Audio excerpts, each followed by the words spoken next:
गांधी युग। महात्मा गांधी का जन्म 2 अक्टूबर 1869 ईस्वी को गुजरात के पोरबंदर में हुआ। इनका पूरा नाम मोहनदास करमचंद्र गांधी था, जबकि प्यार से इन्हें लोग भाई कहते थे। इनके पिता कमरचंद्र गांधी राजकोट शहर में दीवान थे। इनकी माता पुतलीबाई थी। 1883 ईस्वी में 14 वर्ष की अवस्था में कस्तूरबा गांधी से इनका विवाह हो गया। इनके 4 पुत्र थे, हरिलाल, मनीलाल, रामदास देवदास तथा यमुनालाल बजाज को इनका 5वां दत्तक पुत्र कहा जाता है। 1888 ईस्वी में ये अपनी उच्च शिक्षा के लिए लंदन चले गए और वहां वकालत की पढ़ाई LLB पूरी करके बैरिस्टर बने। 1891 में पढ़ाई पूरी कर भारत लौटे और बंबई तथा राजकोट में वकालत आरंभ की। एक गुजराती व्यापारी दादा अब्दुल्ला का केस लड़ने के लिए 1893 में वो दक्षिण अफ्रीका चले गए, जहां उन्हें रंगभेद का सामना करना पड़ा। 1894 में वहीं रहकर सामाजिक कार्य तथा वकालत करने का फैसला लिए और नेटाल इंडियन कांग्रेस की स्थापना की। दक्षिण अफ्रीका में नेटाल क्षेत्र के समीप डरबन में पीटर मार्टिन वर्क स्टेशन पर इन्हें ट्रेन से नीचे ढकेल दिया गया, क्योंकि प्रथम श्रेणी में भारतीयों और कुत्तों को जाना मना था। इस घटना के बाद ब्रिटिश सरकार को गांधीजी से माफी मांगनी पड़ी। दक्षिण अफ्रीका में महात्मा गांधी ने भारतीयों के लिए अपना पहला सत्याग्रह किया।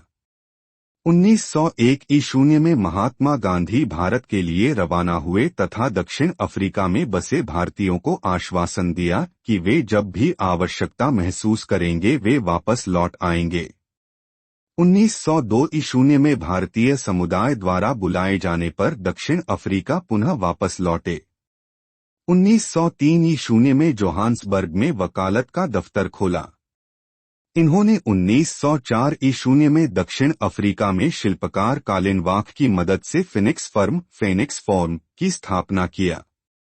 महात्मा गांधी ने इंडियन ओपिनियन नामक साप्ताहिक पत्रिका लिखी, जो कई भाषाओं में प्रकाशित हुई, किंतु इसका प्रकाशन उर्दू भाषा में नहीं हुआ।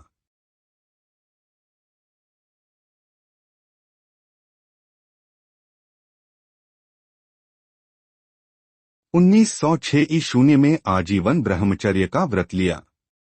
एशियाटिक ऑर्डिनेंस के विरुद्ध जोहान्सबर्ग में प्रथम सत्याग्रह अभियान आरंभ किया। 1907 ईस्वी में ब्लैक एक्ट भारतीयों तथा अन्य एशियाई लोगों के जबरदस्ती पंजीकरण के विरुद्ध सत्याग्रह किया। 1908 ईस्वी में सत्याग्रह के लिए जोहान्सबर्ग में प्रथम बार कारावास दंड आंदोलन जारी रहा तथा द्वितीय सत्याग्रह में पंजीकरण प्रमाण पत्र जलाए गए। 1908 ईस्वी में पहली बार महात्मा गांधी को जेल हुआ।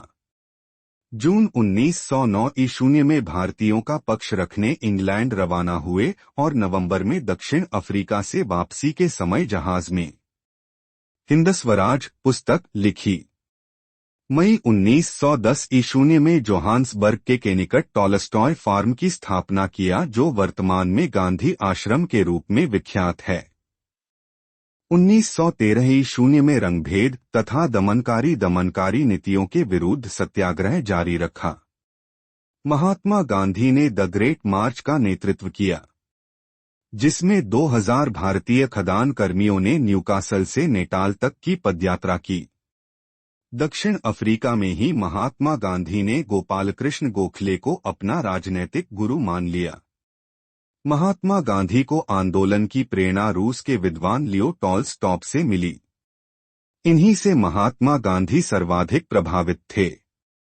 महात्मा गांधी को भूख हड़ताल की प्रेरणा जर्मन विद्वान रस्किन से मिली। महादेव देसाई महात्मा गांधी के सलाहकार सचिव थे। अमेरिकी पत्रकार मिलर महात्मा गांधी का सहयोगी था। महात्मा गांधी की उपाधियां। अंग्रेजों ने गांधी जी को सार्जेंट की उपाधि दी, क्योंकि गांधी जी ने प्रथम विश्व युद्ध में ब्रिटिश सेना में बहुत से भारतीयों को भर्ती करवाया। अंग्रेजों का सहयोग करने के कारण महात्मा गांधी को ब्रिटिश सरकार ने कैसरे हिंद की उपाधि दी। चंपारण सत्याग्रह की सफलता के बाद रविंद्रनाथ टैगोर ने महात्मा की उपाधि दी। जवाहरलाल नेहरू ने इन्हें बापू की उपाधि दिया। सुभाष चंद्र बोस ने इन्हें राष्ट्रपिता की उपाधि दिया। Winston Churchill, PM of England, ने इन्हें अर्धनग्न फकीर कहा।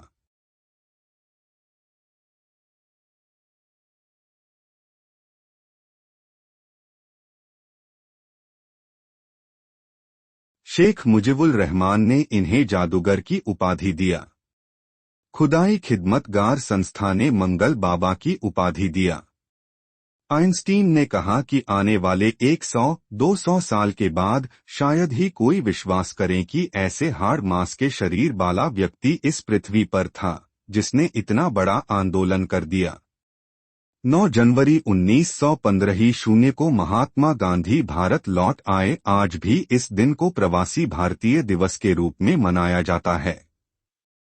उन्होंने अहमदाबाद के समीप कोचरव नामक स्थान पर 1915 में ही एक आश्रम स्थापित किए, जो आगे चलकर साबरमती आश्रम के नाम से जाना जाने लगा।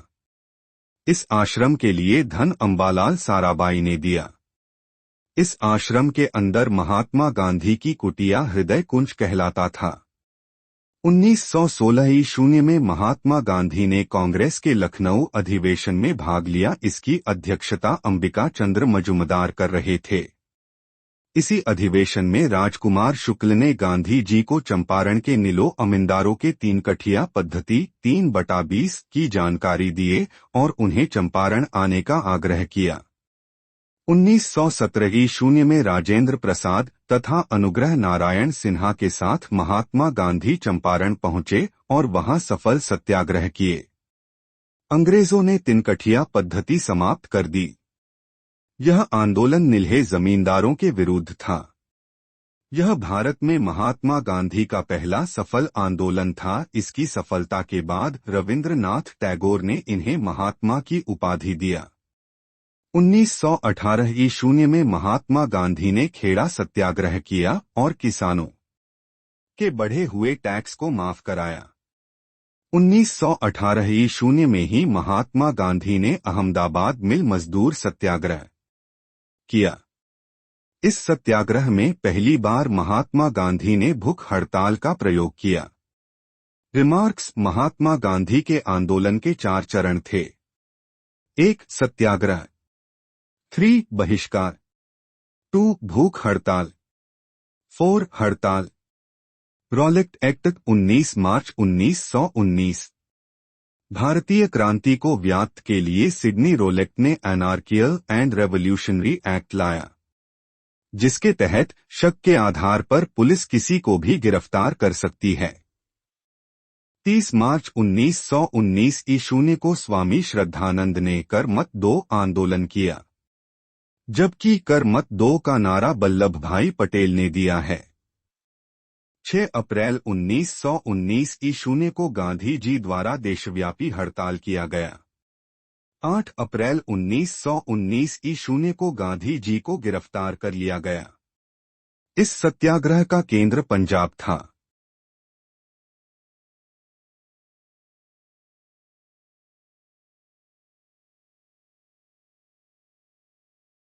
इसे बिना दलील, बिना अपील, बिना वकील का कानून कहा गया। गांधी जी ने इसे काला कानून कहा। इसी कानून के तहत पंजाब के 2 नेता सैफुद्दीन किचलू तथा सत्यपाल को गिरफ्तार कर लिया। जालियांवाला बाग हत्याकांड 13 अप्रैल 1919। रॉलेट एक्ट के विरोध में अमृतसर के जालियांवाला बाग में लोग इकट्ठा हुए थे और जनसभा का शांतिपूर्ण संचालन कर रहे थे। इस समय भारत का वायसराय गवर्नर चेम्सफोर्ड था। पंजाब का लेफ्टिनेंट गवर्नर डायर ने गोरखा रेजिमेंट के ब्रिगेडियर आर डायर को जालियांवाला बाग भेजा, जहां आर डायर ने निहत्थे लोगों पर गोलियां चलवा दी। आंकड़ों के अनुसार मरने वालों की संख्या 379 थी, लेकिन वास्तव में इससे कहीं ज्यादा लोग मारे गए। हंसराज नामक भारतीय ने जालियांवाला बाग की सूचना अंग्रेजों को दी थी। जालियांवाला बाग नरसंहार के कारण पूरे भारत में विरोध हुआ। गांधी जी ने कैसरे हिंद की उपाधि, रविंद्रनाथ टैगोर ने सर की उपाधि त्याग दिया। डॉ. शंकर नागर ने चायसराय की कार्यकारिणी परिषद से त्याग पत्र दे दिया। कांग्रेस ने इस घटना की जांच के लिए मदन मोहन मालवीय के नेतृत्व में एक समिति बनाई। इस समिति ने कहा कि यह जनरल डायर द्वारा जल्दबाजी में लिया गया मूर्खतापूर्ण कदम था। अंग्रेजों ने इसके जांच के लिए हंटर कमीशन का गठन किया। इस आयोग में 3 भारतीय और 5 अंग्रेज सदस्य थे। इस कमीशन में जनरल डागर को सही ठहराया। जनरल डायर को लंदन में सम्मान के रूप में तलवार और 2600 पाउंड की धनराशि दिया गया। 1940 में अधम सिंह ने लंदन जाकर जनरल डायर की गोली मारकर हत्या कर दी। होम रूल आंदोलन 1916। यह आयरलैंड से प्रेरित था। इसकी शुरुआत 2 चरणों में हुई। पहला चरण बाल गंगाधर तिलक ने अप्रैल 1916 में महाराष्ट्र से प्रारंभ किया। इसी आंदोलन के दौरान उन्होंने कहा कि स्वराज मेरा जन्म सिद्ध अधिकार है और मैं इसे लेकर ही रहूंगा। वैलेंटाइन सिरोल ने तिलक जी को भारतीय अशांति का जनक, इंडियन आर्मिस्ट कहा था, जिस कारण ये उस पर केस करने लंदन चले गए और 1918 ईस्वी में होम रूल का पहला चरण समाप्त हो गया। रिमार्क्स: बाल गंगाधर तिलक को लोकमान्य कहा जाता है। इनकी अर्थी को महात्मा गांधी तथा शौकत अली ने कंधा दिया।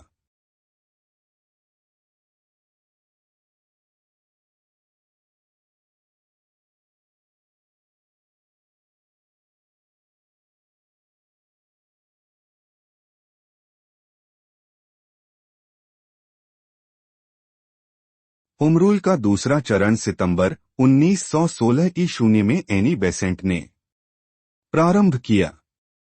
इनका होम रूल आंदोलन पूरे भारत में फैल गया, किंतु अंग्रेजों ने एनी बेसेंट को गिरफ्तार कर लिया और जब 1918 ईस्वी में उन्हें छोड़ा तो होम रूल आंदोलन पूरी तरह समाप्त हो चुका था।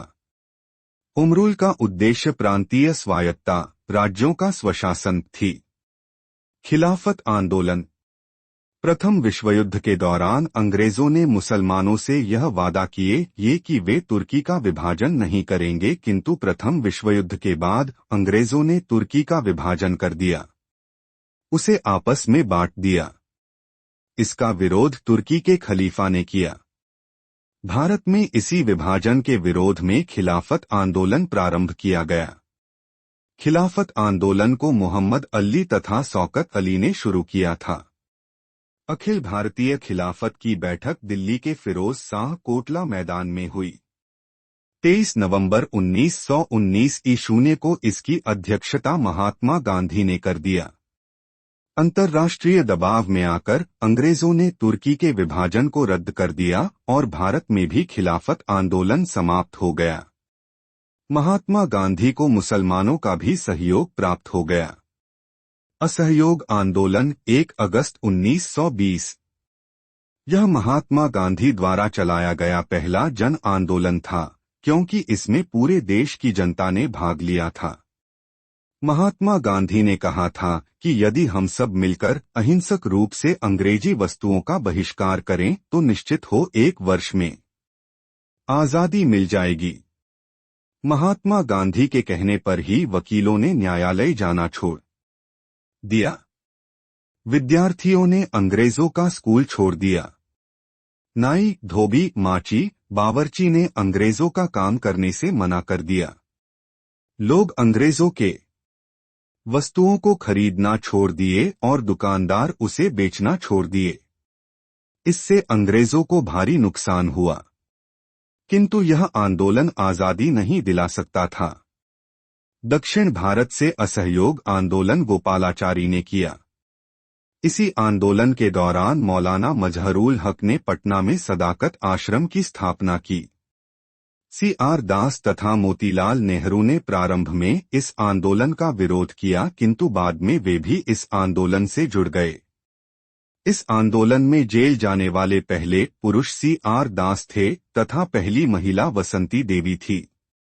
किसान कोल्ड स्टोरेज कैंपस पढ़ना 06 $8 अरब 87 करोड़ 79 लाख 18।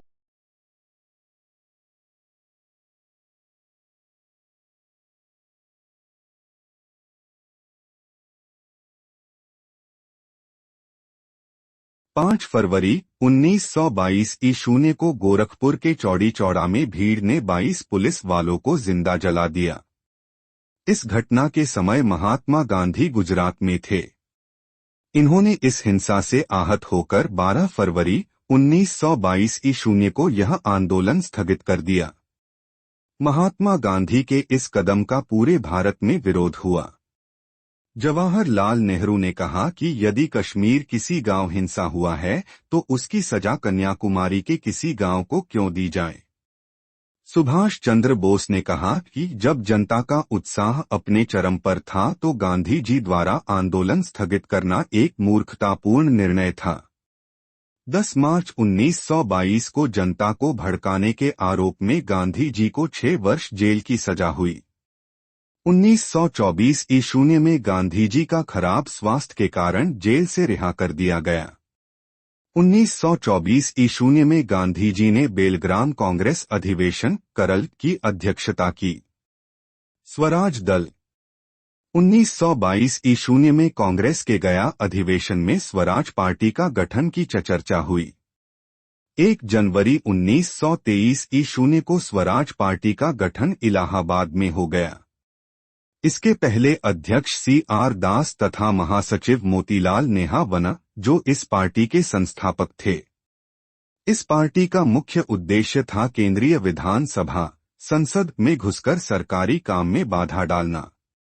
इसके लिए इन्होंने चुनाव लड़ने का निर्णय लिया और जनता से यह वादा किया कि वे कोई भी सरकारी पद नहीं लेंगे।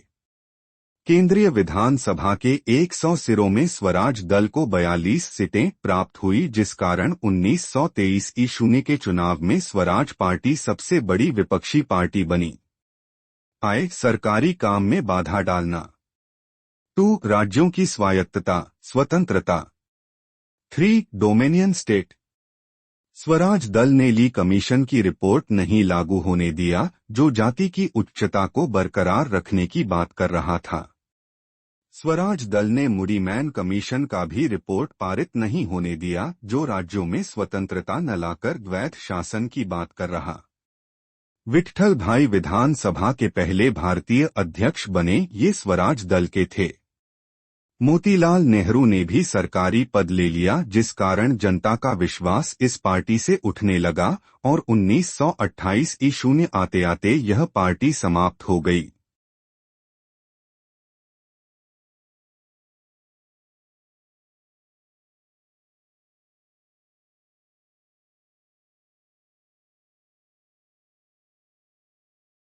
बलसाड़ सत्याग्रह 1924 उदास स्माइली बलसाड़ सत्याग्रह 1924 उदास स्माइली यह गुजरात के बलसाड़ से डकैती कर टैक्स के विरुद्ध प्रारंभ हुआ। अंग्रेजों को डकैती कर टैक्स रद्द करना पड़ा। इसका नेतृत्व वल्लभ भाई पटेल ने किया। वायकोन सत्याग्रह 1924 से 25 उदास स्माइली यह केरल के मालवाड़ तट से प्रारंभ हुआ। इजवा जनजाति के लोगों को मंदिर के आगे के रास्ते पर जाने से रोका गया था, जिसके विरुद्ध टी.के. माधवन ने यह आंदोलन प्रारंभ किया। यह आंदोलन सफल रहा। साइमन कमीशन 1919 के भारत शासन अधिनियम में कहा गया था कि अधिनियम पारित होने के 10 वर्ष बाद एक संवैधानिक आयोग की नियुक्ति की जाएगी, जो यह जांच करेगी कि भारत उत्तरदायी शासन की दिशा में कहां तक प्रगति करने की स्थिति में है।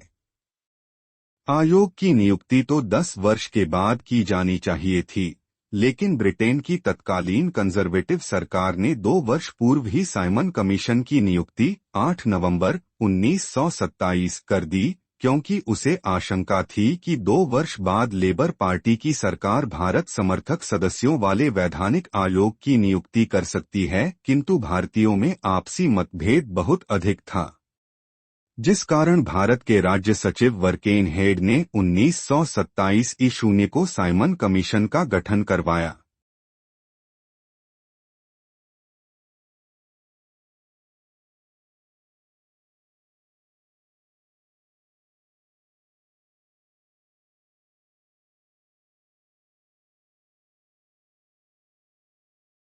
इस 7 सदस्यों वाले आयोग के सभी अंग्रेज सदस्य थे। इसके क्लीमेंट एटली भी इसके सदस्य थे, जो आगे जाकर ब्रिटेन के पीएम बन। साइमन कमीशन 1919 ईस्वी की अधिनियम की जांच करने आया था। इसका मूल नाम इंडियन स्टैट्यूटरी कमीशन, भारतीय वैधानिक आयोग था। फरवरी 1928 ईस्वी को जब साइमन कमीशन भारत पहुंचा तो उसका अत्यधिक विरोध हुआ। इसी विरोध प्रदर्शन में पंजाब में लाला लाजपत राय के अपर सार्डस के नेतृत्व में पुलिस लाठी चार्ज हो गई, जिसमें चोट लगने से लाला लाजपत राय को मृत्यु हो गई। लाला लाजपत राय ने कहा कि मेरे पीठ पर परी एक एक लाठी अंग्रेजों के ताबूत की आखिरी कील साबित होगी। सार्डस की हत्या का आरोप लगाकर भगत सिंह को फांसी दे दिया गया। समस्त भारत ने इस आयोग का विरोध किया और इसे श्वेत कमीशन कहा। दक्षिण भारत की जस्टिस पार्टी तथा यूनिस्ट पार्टी ने इसका समर्थन किया। विरोध के बावजूद साइमन कमीशन ने 1930 ईस्वी में अपनी रिपोर्ट दे दी। साइमन कमीशन के रिपोर्ट के आधार पर ही भारत शासन अधिनियम 1935 पारित हुआ।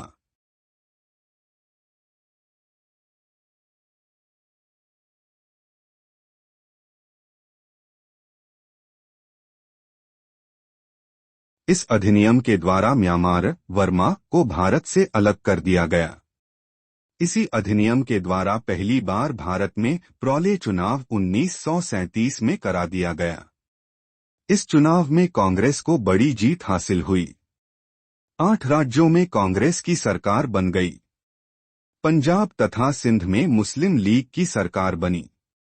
नेहरू निर्यात 1928 साइमन कमीशन के विरोध के कारण भारत के राज्य सचिव वारकेन हेड ने भारतीयों को यह चुनौती दी, यदि सर्वसहमति से वह अपना कानून बना लेंगे तो मैं उसे ब्रिटेन में पारित करा दूंगा। इस चुनौती को स्वीकार करते हुए मोतीलाल नेहरू ने नेहरू रिपोर्ट तैयार किया, जिसका मुख्य उद्देश्य डोमिनियन स्टेट, स्वायत्त राज्य की स्थापना करना था, किंतु मुस्लिम लीग ने इसे स्वीकार नहीं कि, जिस कारण नेहरू रिपोर्ट पारित नहीं हो सका। 14 सत्री जिन्ना फार्मूला नेहरू रिपोर्ट के प्रति उत्तर में जिन्ना ने 14 सूत्री जिन्ना फार्मूला दिया। अंग्रेजों ने इसे भी स्वीकार नहीं किया। लाहौर अधिवेशन 1929, इसकी अध्यक्षता जवाहरलाल नेहरू ने किया। इसमें पूर्ण स्वराज का प्रस्ताव पारित किया गया। साथ ही यह निर्णय लिया गया कि हर 26 जनवरी को स्वाधीनता दिवस मनाया जाएगा।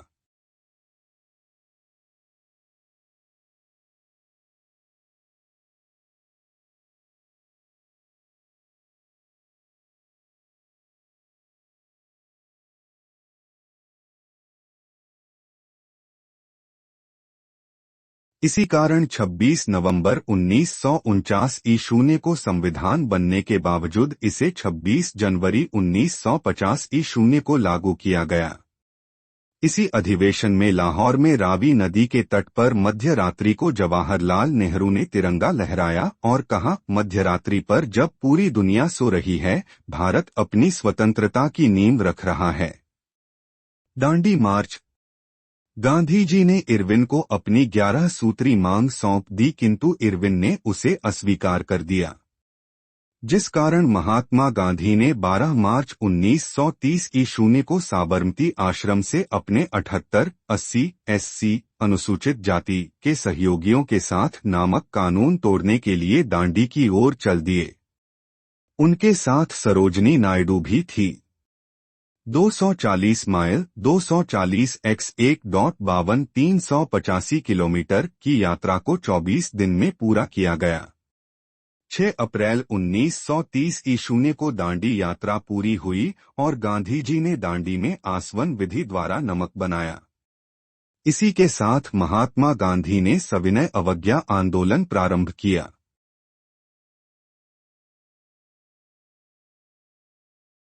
इसी कारण 26 नवंबर 1949 ईस्वी को संविधान बनने के बावजूद इसे 26 जनवरी 1950 ईस्वी को लागू किया।